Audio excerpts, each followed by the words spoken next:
bienvenue dans ce nouvel épisode de podcast Tricot. J'espère que vous allez bien. Alors, ça fait même pas une semaine que j'ai tourné le précédent épisode, mais j'avais promis de revenir rapidement pour vous parler des chaussettes du prochain modèle de Lysandre qui sort lundi, c'est-à-dire, si je ne me trompe pas, au moment où vous regardez cet épisode. Enfin, au moment de la sortie de cet épisode. Voilà, donc, chose promise, chose due, ça va encore parler chaussettes aujourd'hui. Mais pas que, hein, Christelle, reste là. Bon, eh ben, on attaque tout de suite. Voilà.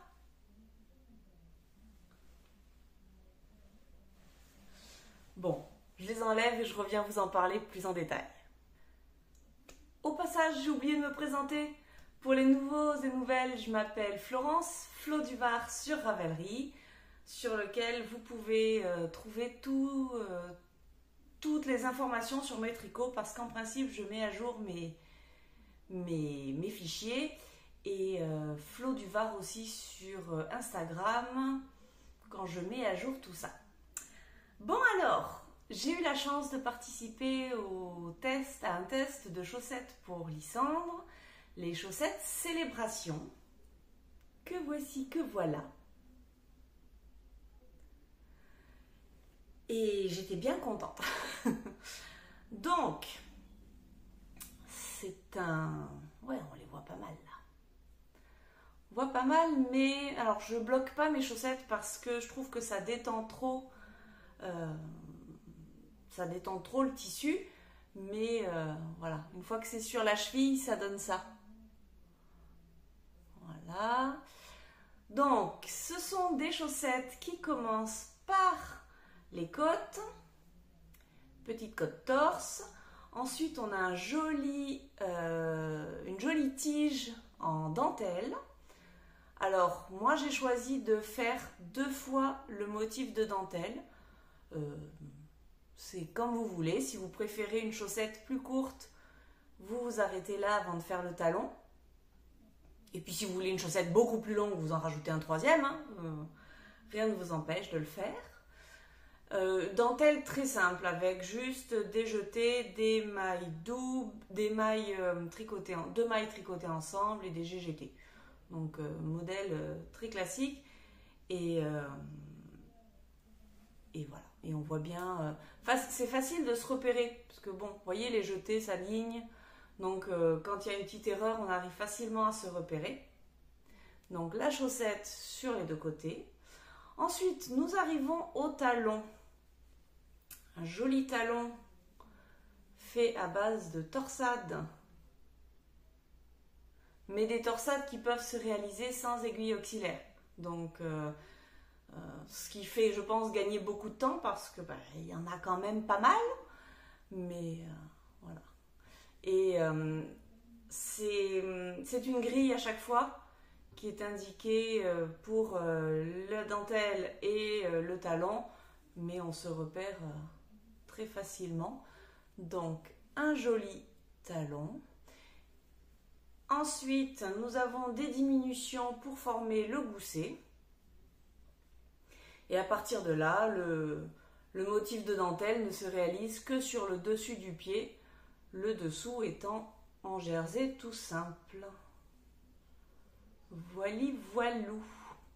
Et puis une pointe classique qui se termine par un grafting. Voilà. Ce n'est pas ma construction préférée, parce que moi je préfère les chaussettes qui commencent par la pointe. Ça permet de mieux savoir, de mieux gérer la quantité de laine qu'il nous faut. Mais là, quand c'est un patron en laine unie, facile, hein, vous prenez un écheveau de 100 grammes. Alors, je les ai réalisées en 72 mailles, la plus grande taille. Elles y sont en 3 tailles. Et moi, je les ai tricotées en 2,25. En 2,25 parce que 72 mailles c'est un poil grand pour moi, Donc j'ai compensé avec le 2,5 et j'ai pas l'impression que le motif de dentelle resserre énormément parce que, ben si, ça resserre un tout petit peu parce que d'habitude je fais 68 mailles et là avec 72 mailles en 2,25 c'est parfait. Donc ça resserre un tout petit peu par rapport à des chaussettes en jersey classique. Voilà. Et puis voilà, et j'ai vraiment adoré ces chaussettes-là. J'ai pas envie de les mettre tout de suite parce qu'il fait un peu chaud, mais voilà. Donc les chaussettes Célébration qui ne pouvaient pas mieux tomber puisque elles sont. Enfin, j'ai commencé à les tricoter juste après mon déménagement, enfin ou juste pendant mon déménagement. Donc voilà, célébration de ma nouvelle vie dans cette ville, voilà, ma nouvelle page d'aventure qui se tourne. Mes chaussettes célébration. Souvent, mes tricots me rappellent un événement particulier. Ceux-là, elles me rappelleront mon déménagement ici. Et j'en suis bien contente. Voilà. J'ai utilisé 70 grammes de laine. Donc sur un écheveau de 100 grammes, mais il m'en reste 30 pour un prochain modèle. Enfin, des contrastants sur un prochain modèle. Mais voilà, je crois que j'ai tout dit. Si, je peux juste rajouter que moi, en général, je tricote sur des mini circulaires de 23 cm. Alors, je monte mes côtes sur des grandes aiguilles avec du Magic Loop parce que je suis plus à l'aise en Magic Loop quand il s'agit de faire des côtes, tout simplement. Dès qu'il s'agit de faire la tige, je passe sur les mini de 23 cm, comme ça je tourne en rond et c'est plus facile. Quand je dois faire le talon, je laisse les mailles de devant en attente sur les mini, mais je fais les allers-retours du talon sur des aiguilles droites, enfin celles qui me servent au Magic Loop. Et ensuite, à ce niveau-là, je retourne avec les mini circulaires. Et pour la pointe, je reviens en Magic Loop. Ouf. Voilà. Donc j'alterne toujours entre mes aiguilles de 23 cm et mes aiguilles de 80. J'ai toujours fait mes chaussettes comme ça et ça fonctionne très bien. Voilà. Donc les chaussettes célébration qui sortent lundi 28 août. Je ne sais pas si vous avez vu son dernier épisode. J'ai plein de cheveux. Le prochain modèle, c'est des chaussettes en jacquard avec des motifs d'Halloween. J'ai vraiment envie de me mettre au jacquard. Faut que je me mette au jacquard. Waouh. Bref. Alors, à part ça, la dernière fois, je vous avais dit qu'il me restait des petits bouts de mon t-shirt. Je ne sais plus. Jenga. En belle de Drops. Ah, j'ai oublié de vous parler de la laine. Je reviens parce que j'ai oublié. Non, j'ai pas oublié, c'était juste à côté en fait. Donc j'ai utilisé de la Cascade Yarn héritage, donc 75 mérino et 25% nylon. Coloris, j'en sais rien. 57,42 qui est un joli gris clair et qui coûte 16,99 $. Voilà. C'est une laine à chaussettes que j'aime beaucoup, qu'on trouve ici facilement au Québec et qui est très douce, a un bon rapport qualité-prix. Il n'y a pas... alors c'est sûr que c'est moins joli que de la laine de teinte à la main avec toutes leurs nuances, mais je voulais une laine claire pour mieux révéler la dentelle, donc ça me paraissait idéal. Alors, je reviens donc sur mon reste de drops de Belle. Il me restait juste ce qu'il fallait pour faire une petite Sophie Scarf, mais en pas trop maison.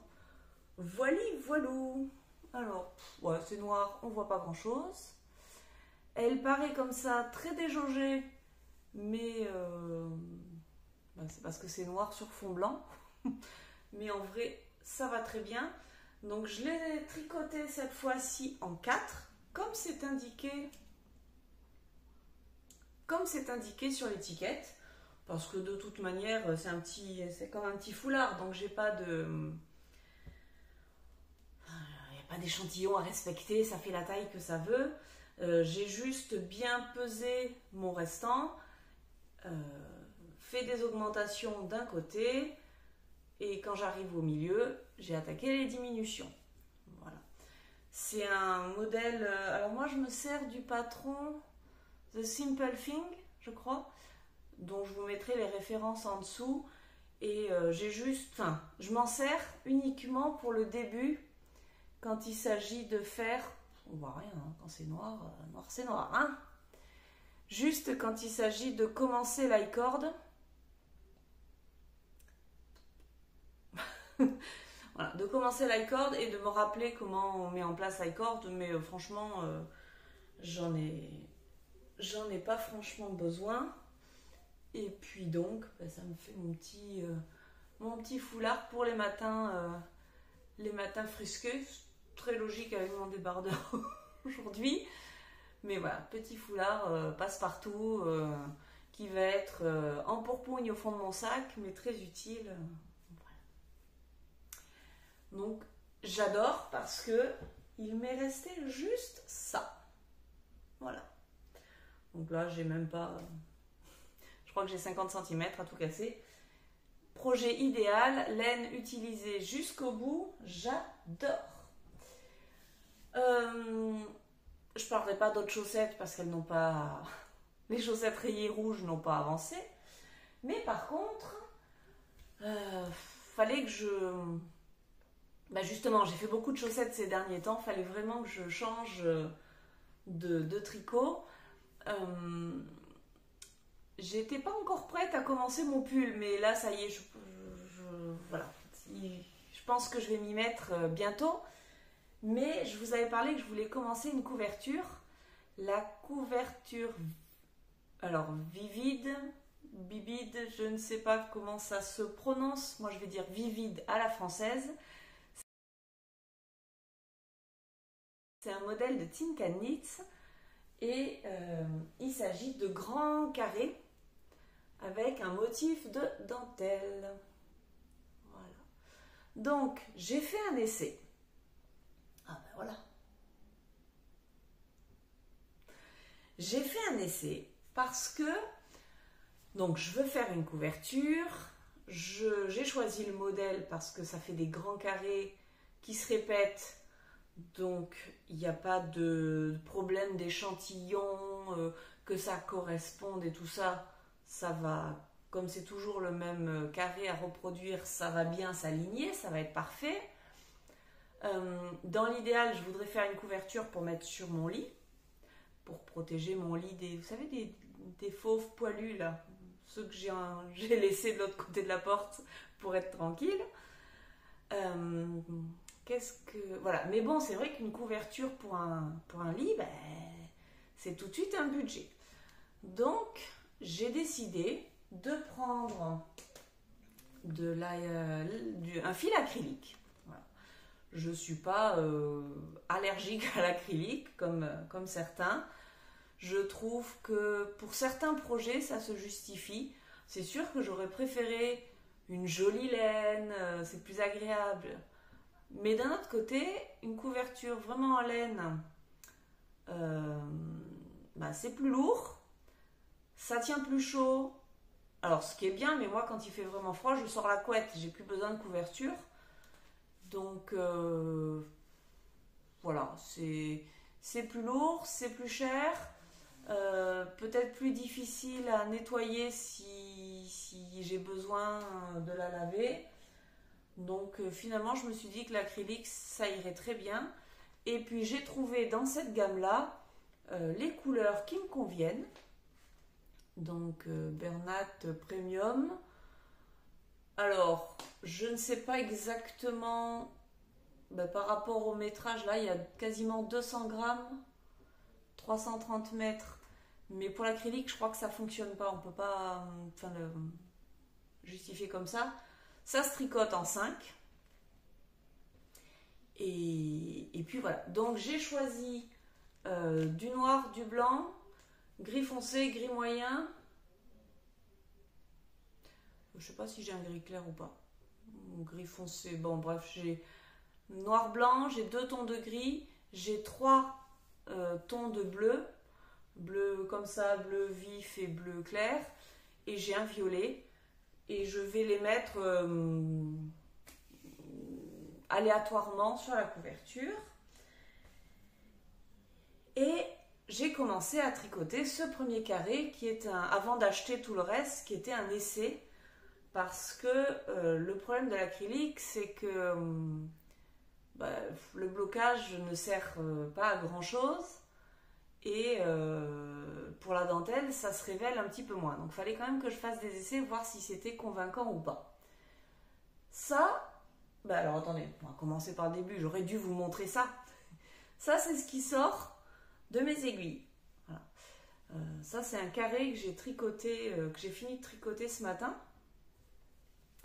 Donc il est tout, voilà, il est tout comme ça, on voit pas très bien le modèle. Les angles sont arrondis. Voilà. Mais ça, c'est le même qui a été bloqué. Donc lavé, trempé 20 minutes dans de l'eau tiède avec un peu de lessive, de la lessive normale puisqu'il n'y a pas de laine. Donc la lessive normale. Je l'ai mis sur mon tapis de blocage j'ai épinglé les quatre coins. Et puis voilà. Donc entre ça et ça, donc oui, le blocage est moins peut-être moins facile avec ça, mais enfin ça fonctionne avec ce fil là, en tout cas ça fonctionne et on voit la différence. Voilà. Ça va me permettre aussi de les laver parce que bon la couverture elle risque d'être un peu encombrante après. Pas trop envie d'avoir à la bloquer une fois terminée, donc je vais bloquer bloquer et mettre en forme mes carrés au fur et à mesure de leur réalisation. Je vous en parle rapidement. Ce sont des carrés, alors c'est un modèle qui coûte 8,50 $, je crois. 8 $ canadiens, mais je vous mettrai en euros combien ça fait. Et c'est bien expliqué. Les indications sont sous forme de grille et ligne à ligne. Mais voilà, il y a plusieurs étapes à réaliser. Ça se commence par le centre avec un montage qui ressemble un petit peu à un montage au crochet. Vous savez, quand on fait un nœud, comment ça s'appelle, un nœud magique, et qu'ensuite on resserre, voilà, j'ai fait un nœud magique, mais au tricot cette fois. Mais il y a un tuto pour vous expliquer comment le faire. Et puis ensuite, alors, au début c'est un peu galère. Les 2-3 premiers rangs, il y a des mailles tricotées, il y a des jetés, il n'y a pas beaucoup de mailles, on risque d'en perdre. D'ailleurs, sur celle-là, j'en avais effectivement j'avais perdu un jeté dans la bataille, que j'ai pu rattraper heureusement, mais voilà, au début c'est un peu voilà, les 2 premiers rangs c'est un peu sport, mais alors après ça se tricote tout seul. Par contre ça prend un certain temps, c'est à dire que là je le fais en 5 et ça m'a pris 2h30. 2h30 par carré, sachant qu'il m'en faut à peu près 70. Mais bon voilà, c'est pas un projet, je vais pas m'amuser à faire 70 carrés d'un coup. C'est un peu comme les chaussettes, quoi. C'est le petit projet qui va être intermédiaire à d'autres grands projets. Là en ce moment j'ai quasiment plus que ça sur mes aiguilles, donc c'est vrai que j'en ai fait 2, j'ai commencé un 3e, mais c'est vraiment pas le but de faire tous mes carrés d'un coup. J'ai pas envie d'en être dégoûtée avant la fin de ma couverture. Je pense que je ne l'aurai que pour l'hiver, pas celui-là, celui d'après, quoi. Mais c'est pas grave, c'est un projet au long terme. Voilà. Je viendrai de temps en temps vous en faire un petit bilan.